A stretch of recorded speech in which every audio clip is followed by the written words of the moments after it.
Okay. I love the show, by the way. It's amazing. You know what? Absolutely loved it. I love to hear that, Sam. I really do. No, I obviously you want to hear that, but just your energy and your enthusiasm about it's great to hear because you're actually, the truth is, among the very first people to see it. I haven't finished it, as I said. The episode you've seen is not yet finished. Don't tell Netflix that. It's a secret. Is that rolling? Oh my God.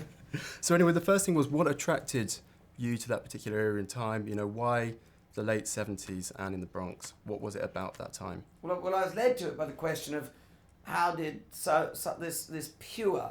I mean, how long has it been? How many times do you actually have some brand new pure creative force? And the whole point was, how did it come from a time in which there was so little, when apparently our city is on its knees? That was the question, but very quickly I just discovered what Flash says, which is everyone wants to know about the cake. I thought hip-hop born 80s? No. Alive and living and kicking quietly in the Bronx, the recipe to the cake of hip-hop is being cooked up in the 70s, and that's why we landed on that year, 77. And something I really took from the show was this idea that I got of kind of mixing. So there's a lot of musical mixing, Yes. Storylines were mixing, images were mixing. Yes. And is that difficult to direct? And Jane, is that difficult to kind of be a part of? Is that different from doing, you know, a movie? You know, it's very different. It's very different, and you know, I wouldn't say that it's very different from doing a movie per se. I don't feel like it has to do with being a movie or not being a movie. It just has to do with the story and the time and place that you're trying to portray. And I feel like this particular story, this particular time and place is very, very labor intensive, and that's why I think it's so easy to enjoy, because there's so many different things happening, and it's such an ensemble cast, and you're following literally 5 different stories at the same time that somehow meet up all together at the end of every episode, and that it progresses the entire story of the Get Down further. So I feel like it's so crazy having so many different things to learn, you know, the accent, the dancing, the rapping, you know, the disco, the graffiti, you know what I'm saying? But we have such an ensemble, curative, you know, like clan of creative directors to help us get what we're trying to get done, and that can help us, like Flash, like Nas, like Lady Pink, that Baz is luckily, you know, giving me the opportunity to work with, and we also have characters for Crash and Days that are in the show. So it's like, it's that type of, it's those type of people that are really being able to help us get it done. And kind of at the moment, it seems like it's a really good time for, you know, strong African-American storylines on TV, especially on Netflix. Orange is the New Black. We had The Wire, you know, a while ago with HBO. Is there a responsibility for TV creators and TV actors to make strong kind of shows about diversity? I must say, I think one of the things that's remarkable about the show is not only that it has Black and Latino leads, because I think it's important to say both, but that they're kids, that they're not adults, and that the idea of aspirational young people of color in America and the dreams they have. This could have been, most narratives about the era are very dire, New York Drop Dead, etc. But I was a kid in that period. I was 20 in 77.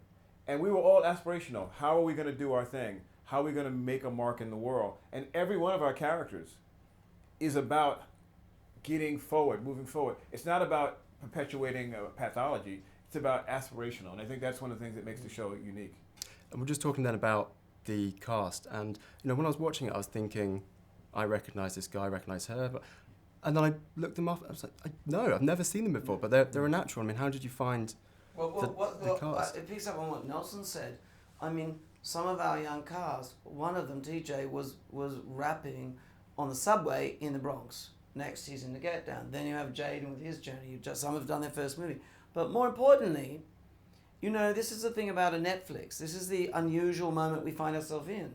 It's hard enough to get the funding to do something like this with a lot of well-known players in it.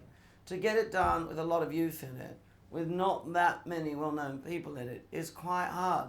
But Netflix, that's why we're attracted to it. Netflix is all about actually doing something culturally strong, making an impression upon culture, and taking risks. So, you know, it's kind of catnip to storytellers. And obviously language is a really important part of the show, you know, the lyrics and just the revelry in language, which I thought was really lovely. Who would win in a rap battle between you guys?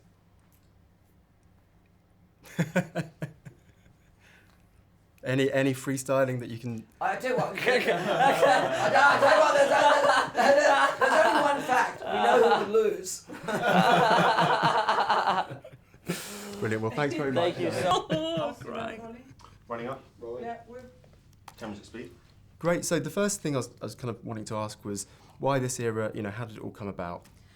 Well, Baz has been interested in the birth of hip-hop for about 10 years. So it's been something very interesting for him.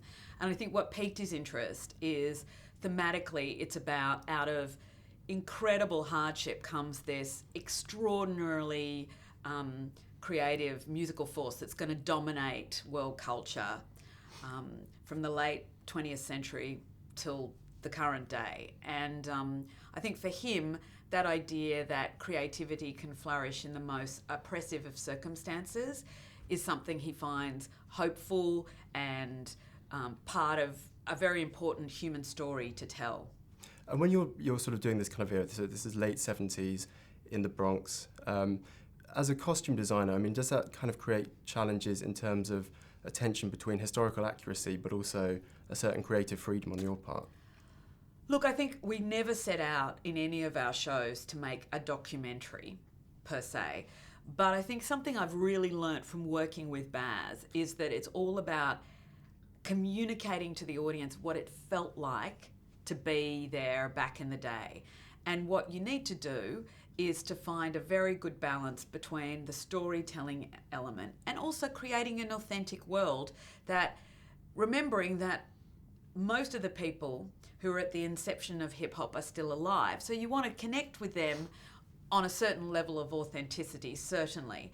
And I co-costume designed with a woman called Jeriana San Juan. And we had lots of interesting discussions about this, particularly about skirt lengths, because remember, I was alive in the late 70s, so I remember how long the skirts were. And she was always erring a bit shorter than I thought they should be. And we'd have discussions about this. And in the end, I thought, no, she's absolutely right. No one is going to understand Mylene's transition if she's going from the dowdy Pentecostal Christian skirt to another dowdy Pentecostal Christian church skirt. You know what I mean. And in terms of the kind of style of the show, I mean, something I really took from it was this kind of sense of mixing, which is there with the hip-hop, there what's going on with the records, but also in Baz's style, in terms of interwoven storylines and the rest of it. I mean, did that come into play when you're kind of creating this episode, the music and the images and the costume? Absolutely. I think Baz sees himself as a collage artist and a curator of many collaborators' works. So this idea of the weave of the music and the image, and it's also paying homage to the very roots of, I always hesitate using the word hip-hop because in this period it really wasn't called that, but this idea that there was no musical prejudice. So, Herc would play rock, pop, Michael Jackson, whatever kept people dancing on the floor, whatever he felt was working in terms of that musical amalgamation. And that, I think, is the great gift, is that there is no prejudice, that you can meld between classical music, between contemporary music, between, if you watch the original film clip for some of the beat breaks that are taken, you just cannot believe what you're seeing, particularly Apache. Have a look at that on YouTube. I'll check that out. And just quickly, working with Baz, I mean, you've both been working on this project and worked on other projects before. Is it difficult when you're both involved with a project? I mean, do you get downtime or...? Look, life and work seem to just kind of interweave. But what I will say is that's not such an unusual thing. I mean, if we were in the 19th century working on a farm, those things would just naturally kind of interweave. This has been a particularly long haul and difficult project and much more consuming than I thought we ever imagined in the first place.